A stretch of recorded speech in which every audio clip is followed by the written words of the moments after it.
A woman envies the beautiful and fashionable women at her workplace, longing to be a part of their circle. Seeing a TV ad for a beauty lotion that promises a radical transformation, she can't help but try it out. Unfortunately, the product brings out the worst in her. In a suburban home during the Christmas season, a woman eats dinner in front of the TV. Then, hearing a noise in the basement, she grabs an axe and goes down to investigate. She talks to a large stuffed bear surrounded by numerous other preserved animals, asking if it has seen anyone. She hears another noise from upstairs, so she goes up to check the bedroom and the bathroom, finding nothing. The woman, Stacey, calls the Glen Ellen Police Department and reports the strange noises to Officer Keith Chapman, her husband. Keith assures her that the old house makes such noises in a routine manner, suggesting he has entertained her calls plenty of times before. However, before Stacey can finish her speculation that someone's in the house, Keith ends the call. The next day, at the bank where Stacey works, she listens to her female colleagues gossiping. The women talk at lengths about physical appearances, and Stacey gets mesmerized by one of them, Gina, rubbing lotion on her hands. That night, Stacey is surprised to find out from her coworker that she's invited to Gina's Secret Santa party. She then timidly draws the last lot containing the name Gina. Stacey spends her free time shooting down a duck, which she skins and stuffs afterward, much like the rest of her taxidermy collection. Then, Keith gets home and Stacey excitedly tells him about being invited to Gina's party. She feels relieved at the chance to finally fit in with her coworkers, envying Gina's attractive features and friendly nature. So, Keith reminds Stacey she did make friends with him and goes to have dinner in the living room while his wife finishes up the stuffed duck.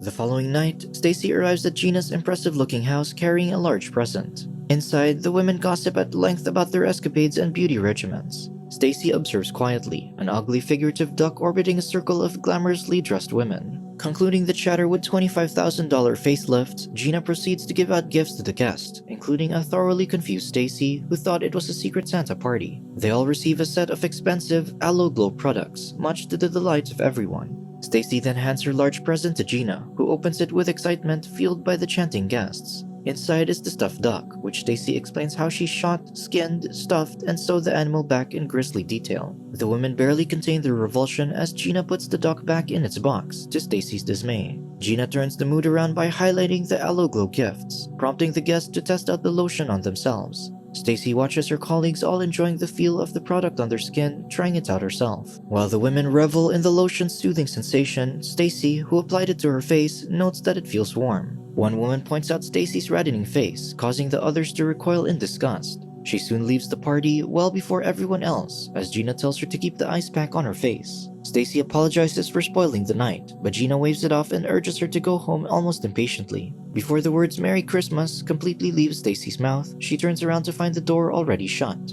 During dinner at home, Stacey grumbles to Keith about being allergic to the best lotion in the world. Keith figures she has sensitive skin, recalling a perfume similar effect on her in the past, which does nothing to console Stacey. She blames herself and says she has a bad face, letting slip what seems to be a lifelong struggle with herself. Unable to sleep that night, Stacey stares in the bathroom mirror, examining the rashes on her face with resentful eyes. Meanwhile, in the living room, the Aloe Glow lotion oozes out of its tube like an organism, just as Stacey turns on the TV and sits on the couch. She flips through channels until an Aloe Glow ad catches her attention. In it, a white-haired man promotes the beautifying benefits of Aloe Glow, including a strangely specific message for Stacey. As Stacey shifts uncomfortably on the couch, the Aloe Glow man straight up addresses her through the TV, urging her to call the number on the screen and change her ugly duckling situation. The man's attractive female assistant then lists a number of side effects that range from stiff joints all the way to a lack of individualization. Initially wide-eyed with shock, Stacey starts laughing at the ridiculous possibility of talking to the TV. However, the white-haired man promises that Aloe Glow can fix her and give her peace of mind if only she would use the Aloe Glow lotion lying on her table. Stacey rebuts that the lotion gave her a rash, but the Aloe Glow man counters that she needs to use the entire tube and more for a full transformation. Stacey also complains about the product making her itch, but the man insists it's meant to do that, claiming that her skin is itching because it's healing. The man goads Stacey to pick up the phone once more, highlighting her insecurity while spewing some twisted flattery.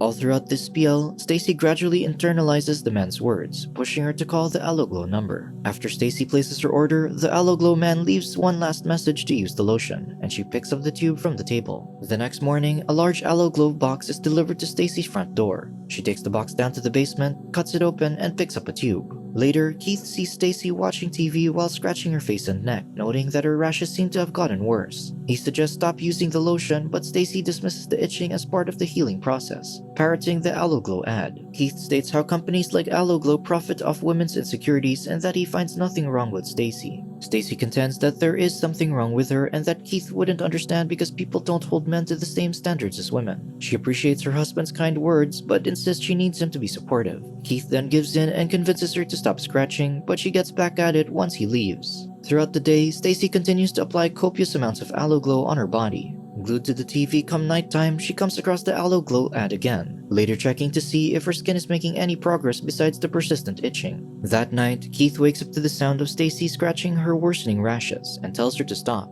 Stacey reiterates the aloe glow ad's claim that itch equals healing, but Keith makes her put on oven mitts. While Stacey retrieves the mitts downstairs, the TV turns on by itself and the aloe glow man pops into view. He beckons a wary Stacey to the living room to observe her progress. Stacey counters that her rashes are getting worse due to the allergy, but the man rebuffs the notion, saying the lotion is doing its job. He insists that she needs to let the new Stacey grow, but feels that she doesn't trust him. The TV then goes blank, as if the aloe glow man takes offense at Stacey's misgivings. Stacey pleads with the aloe glow man to come back, and he does, this time spurring her to go all the way. Stacey voices her fear of the resulting pain, but the man asks her if she would rather feel the pain of exclusion. He further leans on Stacey's desire to be pretty, weaving promises of a new her just waiting under her skin. The man bids her to use more aloe glow before the TV turns off. When Stacey goes to the basement to pick up another aloe glow, the tubes pop their caps and squeeze their contents out by themselves. Spooked, Stacey dashes back to bed and tucks herself in with Keith, asking him if he can stay home the next day, but Keith says he can't. Meanwhile, the aloe glow products continue to seep out of their tubes, filling the box. The night goes on and the lotion eventually spills onto the floor as a shape seems to emerge from the gooey puddle. The following day, Stacey discovers her rashes have become crusty but is somehow pleased with it. Keith arrives home to eat a meal, and Stacey shows him the results of her lotion regimen. Contrary to her excitement, Keith is troubled by Stacey's skin looking like it's about to peel off and recommends they visit a doctor. Undeterred, Stacey echoes aloe glow's spiels and selling points, completely buying into the dream the white-haired man sold her. When Keith tries reassuring her that she's lovely inside and out, Stacey takes offense and exclaims that she wants to throw away her skin. She then storms downstairs as Keith warns her to stop using the lotion. In the basement, Stacey finds that the aloe glow lotion has assumed a faceless female shape, tall and slender amid the taxidermy shelves. At first, it only mirrors her movements, but then she holds hands with it, eventually kissing and tenderly embracing the lotion being. Afterward, Stacey grabs a scalpel on her way to the living room, where Keith is aghast to see his wife slathered with lotion. She expresses excitement, but her husband reiterates that it's not her, citing her passion for horror movies, nature, and taxidermy. Keith underlines how Stacey can create something beautiful from what other people simply see as a dead animal. Stacey rebuffs his words, her unfocused eyes glinting madly as she vaguely proclaims the arrival of her new self, causing Keith to angrily refute her transformation. Brandishing the scalpel, Stacey confirms that neither of them will budge from their points of view and stabs Keith in the head. Dumbfounded at his wife's actions, Keith sits down with the scalpel sticking out of his forehead, debating whether he should pull it out. While Stacey looks on apologetically, Keith pulls out the blade as blood gushes down his face, asking his wife for a towel while he rages for help. Before Keith can tell the police dispatcher his condition, Stacey swings an axe on his back. Confused and dizzy from the blood loss, Keith falls to the floor as Stacey continues to hack him to death. She then goes upstairs, following a set of lotion footprints to the bathroom where the humanoid aloe glow stands poised over the bathtub. It leans over as if doing a swan dive, pouring itself inside until the tub is filled with lotion. Stacey takes off her clothes and submerges her flaky, rash-covered body into the lotion bath. Stacey enjoys the sensation of the aloe glow seemingly throbbing throughout her body, like something alive is consuming her. Later that night, Stacey emerges from the bathroom coated in a thick layer of lotion, giddily strutting through the house. Shedding the lotion bit by bit, Stacey looks in the mirror and finds that her skin is now smooth, her eyes are aligned, and her teeth are straight. She rushes downstairs to showcase her transformation to Keith's corpse, momentarily forgetting her heinous act in her excitement. Then she pushes her husband's body down the basement and later disembowels him. The next day, Stacey cuts her hair, puts on makeup and accessories, and completes her chic look with a pair of oversized sunglasses. She bids the stuffed Keith propped up on the couch goodbye and disposes of his organs outside before leaving for work. Stacey arrives at the bank, the guard praising her appearance as her colleagues stare in disbelief. She walks confidently to her desk while the other women trail her in fascination. Gina and the others chat with Stacey, admiring her new look and finally giving her the validation she's longed for. Then, Stacey starts gossiping with them, reveling in shallow attention and adoration.